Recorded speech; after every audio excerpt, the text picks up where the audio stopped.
ज्ञान the treasure में आपका स्वागत है। और हम आपको बताएंगे कि खुश रहने वालों के लक्षण क्या होते हैं, आदतें क्या होती हैं। ये खुश रहना हमारा अधिकार है, हमारा स्वभाव है। आपने कभी सोचा है कि एक बच्चा खुश क्यों रहता है? सडनली वो बहुत खुश हो जाता है। तो जो लक्षण है हम वही आपको बताने जा रहे हैं खुश रहने के, कि आदमी जो खुश रहता है उसकी आदतें क्या होती है। खुश रहने वाला व्यक्ति अपनी जिंदगी में जो घटनाएं घटती हैं उन सब घटनाओं की जिम्मेदारी खुद अपने ऊपर लेता है। खुश रहने वाले व्यक्ति की रिस्पॉन्सिबिलिटी लेना जानते हैं। अगर उनके साथ कुछ बुरा होता है तो वो जो बुरा हुआ है उसके साथ उसका लांछन दूसरों पर नहीं लगाते हैं, बल्कि खुद अपने आप को जिम्मेदार मानते हैं। एग्जाम्पल के लिए मैं आपको बताता हूं। एक टीचर स्कूल जाता है, वो स्कूल में लेट हो जाता है। प्रिंसिपल उससे पूछता है, भाई आप लेट क्यों हो गए? तो ये नहीं कहेगा कि ट्रैफिक जाम था इसलिए मैं लेट हो गया। बोलेगा, हाँ सर, मैं एक्सेप्ट करता हूं कि मैं लेट हुआ हूं। अपनी सक्सेस का क्रेडिट दूसरों को भले दे दे, लेकिन फेलियर के लिए खुद को ही जिम्मेदार मानेगा। जब आप अपने साथ होने वाली बुरी चीजों के लिए दूसरों को दोष देते हैं तो आपके अंदर क्रोध आता है।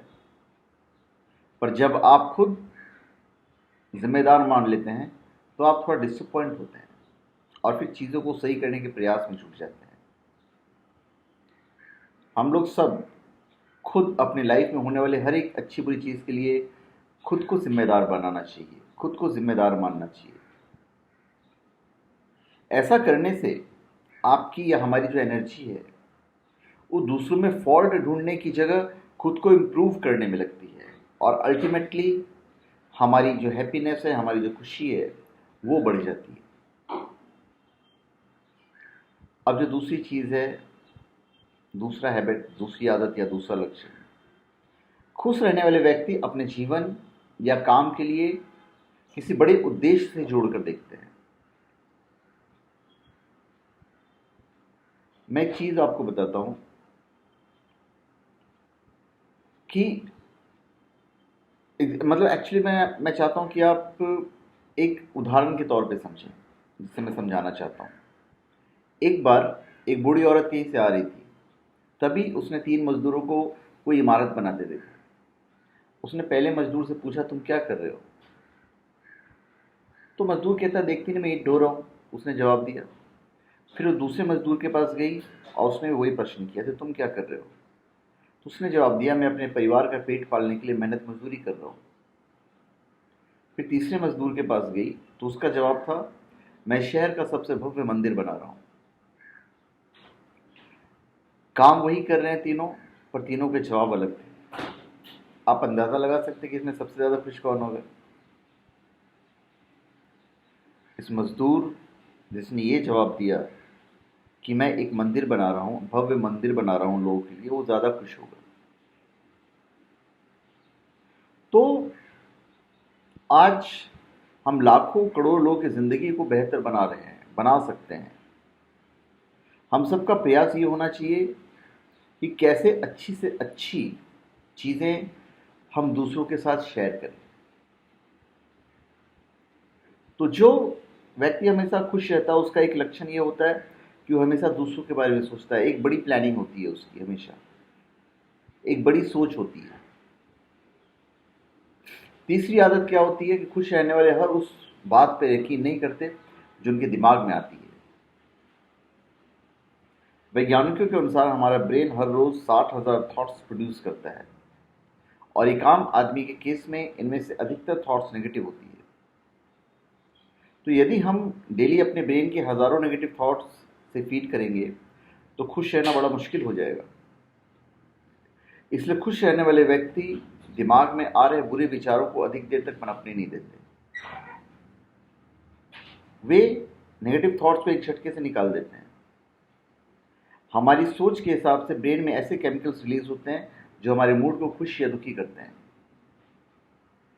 जब आप नकारात्मक विचारों को सच मान लेते हैं तो आपका ब्लड प्रेशर बढ़ने लगता है और आप टेंशन में आ जाते हैं।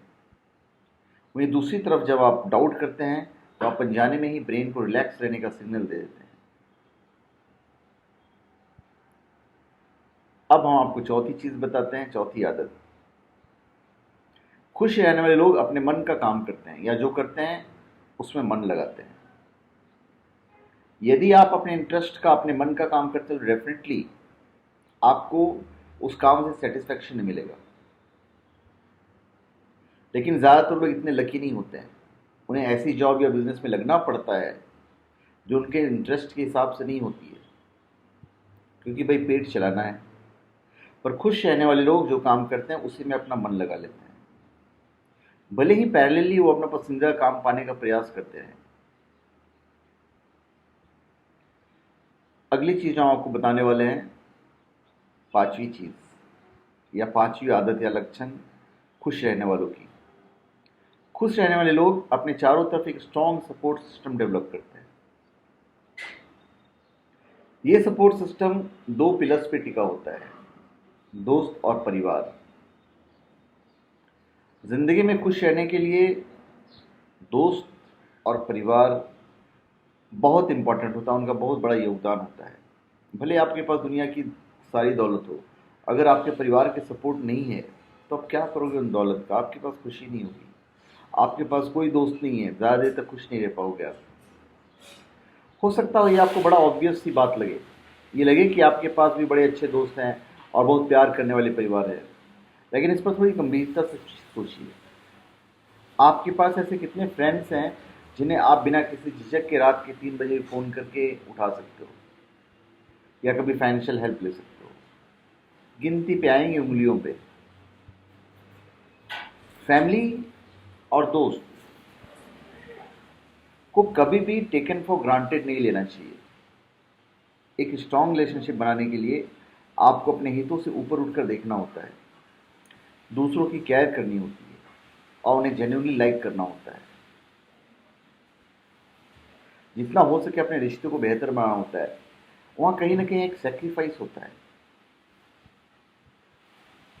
उनकी छोटी छोटी चीज़ों को याद रखना पड़ेगा, उनकी एनिवर्सरी, उनके बर्थडे, जब मिले तो गर्मजोशी से मिले।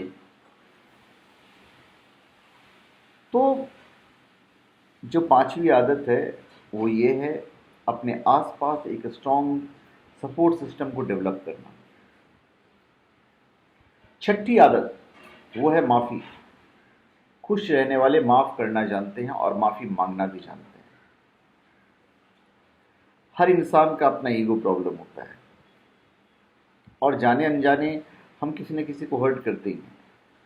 पर खुश रहने वाले छोटी मोटी बातों को दिल से लगाते नहीं, वो माफ़ करना जानते हैं। सिर्फ दूसरों को नहीं बल्कि अपने आप को भी माफ़ करना जानते हैं। ऐसे लोगों से कभी गलती हो जाती है जिनमें काफ़ी ईगो है, तो वो माफ़ी नहीं मांगते हैं क्यों? हाँ, उनका ईगो हर्ट होता है। वो सॉरी नहीं बोलेंगे क्योंकि वहाँ उनका ईगो हर्ट होता है। हमसे पर्सनली मैं अपनी बात कर रहा हूँ, मेरी जब गलती हो जाती है तो माफ़ी मैं खुद सामने से मांग लेता हूँ। माफ़ करना और माफ़ी मांगना आपके दिमाग को हल्का करता है, आपको बेकार की उलझन और परेशान करने वाले थॉट से बचाता है। और रिजल्ट क्या होता है? आप खुश रहते हैं। खुश रहने वाले हमेशा दूसरों की अच्छाई को ढूंढते हैं, बुराई को नहीं ढूंढते हैं। ह्यूमन नेचर जो होता है वो नेगेटिविटी को जल्दी कैच करती है, नकारात्मक चीज़ों को जल्दी कैच करती है, आप में बुराइयाँ जल्दी ढूंढेगी। साइकोलॉजिस्ट जितने भी है इस टेंडेंसी को नेगेटिविटी बेयस कहते हैं। अधिकतर लोग दूसरे में जो कमी होती है उसे जल्दी देख लेते हैं, उसकी अच्छाइयों को जल्दी नहीं देखते हैं। और खुश रहने वाला व्यक्ति हर एक चीज़ में, हर एक सिचुएशन में अच्छाई ढूंढते हैं। वो ये मानते हैं कि जो होता है वो अच्छा होता है। किसी व्यक्ति में अच्छाई देखना बहुत आसान है, बस आपको खुद से एक प्रश्न करना है कि आखिर यह व्यक्ति क्यों अच्छा है। और यकीन मानिए आपका मस्तिष्क आपको ऐसी कई अनुभवों और बातें गिना देगा कि आप उस व्यक्ति में अच्छाई देखेंगे। एक बात और, आपको अच्छाई सिर्फ लोगों में नहीं ढूंढनी है, बल्कि हर एक सिचुएशन में आपका पॉजिटिव रहना, उसमें क्या अच्छा है ये देखना आपके फ़ायदे के लिए चीज़ है। तो धन्यवाद। आप हमारे चैनल पे सब्सक्राइब करें और अपने कमेंट दीजिए। धन्यवाद।